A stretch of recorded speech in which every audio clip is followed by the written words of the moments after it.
Welcome again kay Graphic Design Daily. So, panibagong araw, panibagong video tutorial. So, for today's video tutorial, ang gagawin natin is poster. So, as you can see sa inyong screen, gagawa tayo ng poster. For example, ang business is catering services. So, ito na yung napili kong template. So, magka-customize lang tayo ng template for this tutorial. At gagawa lang din tayo ng napakasimpleng poster for this tutorial. Gato. Kaya ko ito nagustuhan kasi ang simple-simple lang niya. So, customize this template. I-click lang natin. Customize this template. Okay. Itong mga pictures, papalitan ko. Tapos yung color ng page ay plano ko din palitan. So, try natin siyang palitan ng medyo light. Medyo light. Try nga natin itong palitan ng gray. Ito. Green. Black. Okay naman. Pero parang mas maganda kung white siya. No, maganda na. Okay, okay na yan sa akin. So, parang ang gusto kong ilagay dito is instead na circle, may frame na siya. Ang ilalagay ko dyan ay mga food. Oops, wait lang.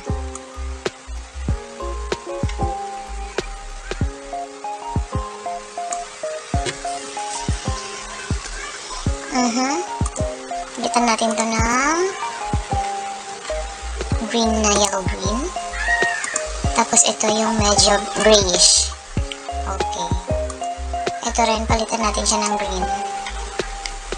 Ito naman ay gray. Then ito ay black. Parang maganda kung green sila lahat. I-green na lang natin lahat.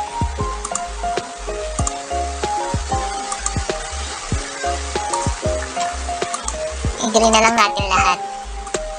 Kung yellow green kaya. Ayun, mas maganda kung yellow green.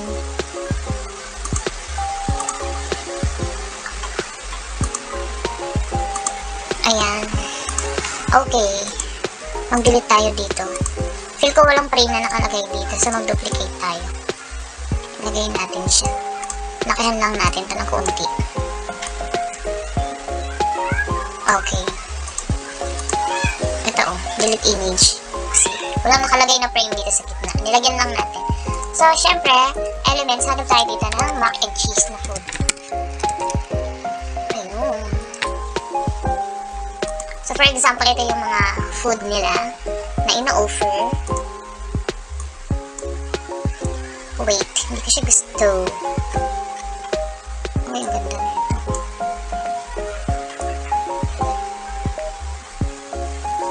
Hindi siya photo. Wait lang. Detach natin yung image. Ayan, dyan siya. Tapos,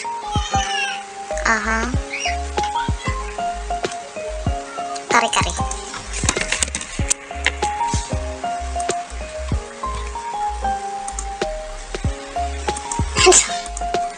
Hindi nila alam yung kare-kare food. Kare-kare. Ayun. Food lang nakalagay. So, anything na food na lang ilagay natin dito. Chicken recipe. Recipe.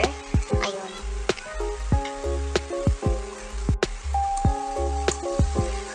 Tapos, veggies. Ayan. So, for example, yan yung mga food. And then, ang ilalagay natin dito ay yung name ng caterer. Chef Ricard. Move lang natin siya na mahaba ayun. Kailangan natin siyang liitan ng kaunti. Parang maganda kapag yung spacing ng line, bawasan natin.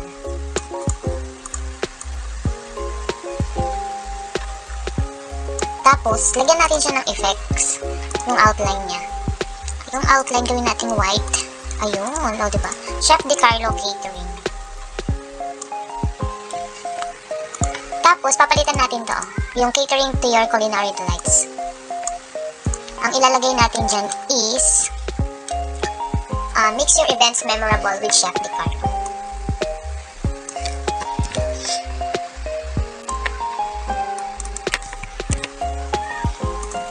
See?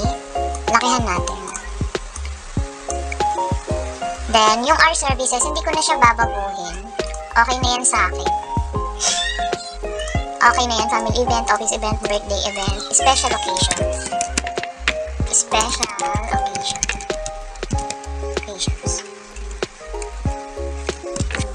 Wait lang. Habaan natin konti. Then, i-move natin siya. Ayan. Kasi halimbawa yung website niya is www.chefdecarlo@gmail.com. Ayan. O, diba? Ito, palitan natin yung kulay niya ng yellow green. Pag change all, ang ganda pala ng combination nila. Ano kaya pwede natin ipalit dito sa ano? Para kasing ang dark. White kaya?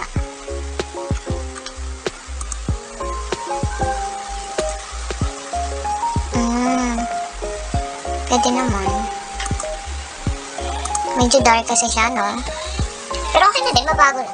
Sa bagay, example lang naman to guys. Depende din naman yan sa magiging client ninyo.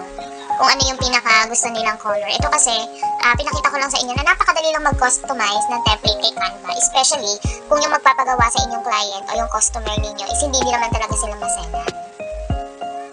Kaya, dahil yellow-green na siya, gusto ko yung mga naka-circle dito sa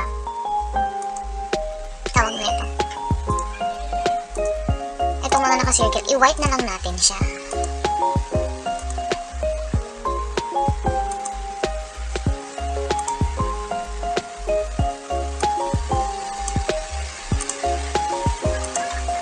White. Ano nangyari dito? Wait lang. Naging white na siya. Lakihan lang natin. Ayan, white na siya. Oh my gulay. Hindi natin siya malaki. Lakihan nga natin itong ano na to. Yan, maganda pala pag nakaganon. Move natin sila ng konti.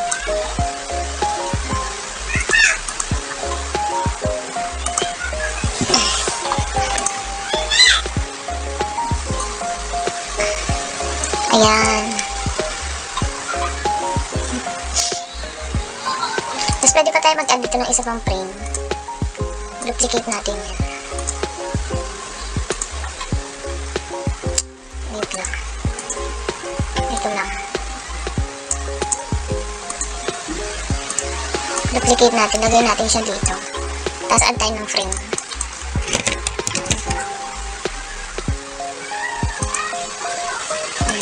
Circle na frame. Lagyan natin siya dyan. Tapos, ang ilalagay natin dyan is, for example, wedding event. Ay, hindi. Okay lang. Sa graphics, sa photos. O kaya catering service.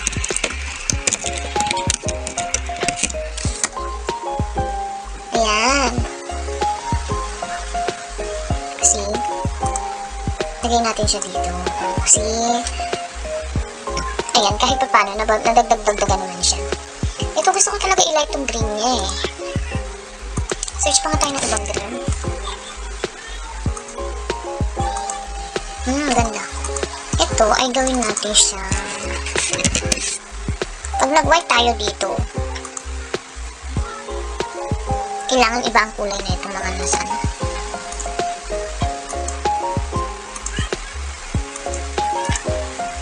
I-yellow green natin sila.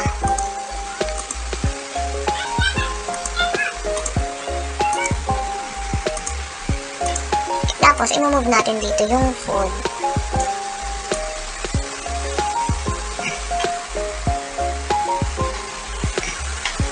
Lalabas natin siya ng konti sa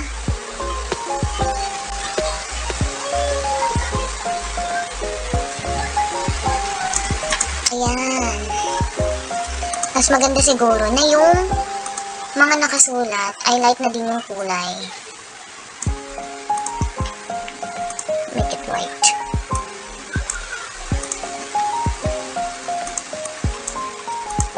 Ungroup. White natin. Yan, okay na. O, see?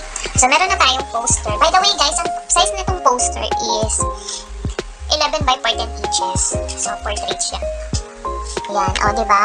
Napakadali lang. Tapos, guys, kung hindi nyo type, lagi kong sinasabi, kung hindi nyo type yung mga template na nakikita ninyo kay Canva, mag-search lang kayo sa Google or kaya sa Pinterest. Pinterest talaga ang puntahan ko kapag hindi ko, kapag hindi ko gusto yung mga template na nakikita ko sa Canva. Sa Pinterest ako naghahanap ng mga inspiration para sa gagawin kong video tutorial o para sa gagawin kong design. So, yun lang guys for today's video tutorial. So, nakapag-customize tayo ng template kay Canva, which is this, yung poster. So, ganyan lang kadaling maggumawa ng poster. Pero syempre, kaya madali yan kasi example lang naman ito. Pero kung meron talagang nagpapagawa sa atin ng poster, malamang sasabihin nila kung ano yung design na gusto nila. Tapos meron din silang ipoprovide na mga pictures, and then baka may iba pa silang gustong ilagay. Pero dahil example lang naman to guys, kaya madali lang siyang gawin. So yun lang guys, thank you again for watching. Stay tuned for our next video tutorial.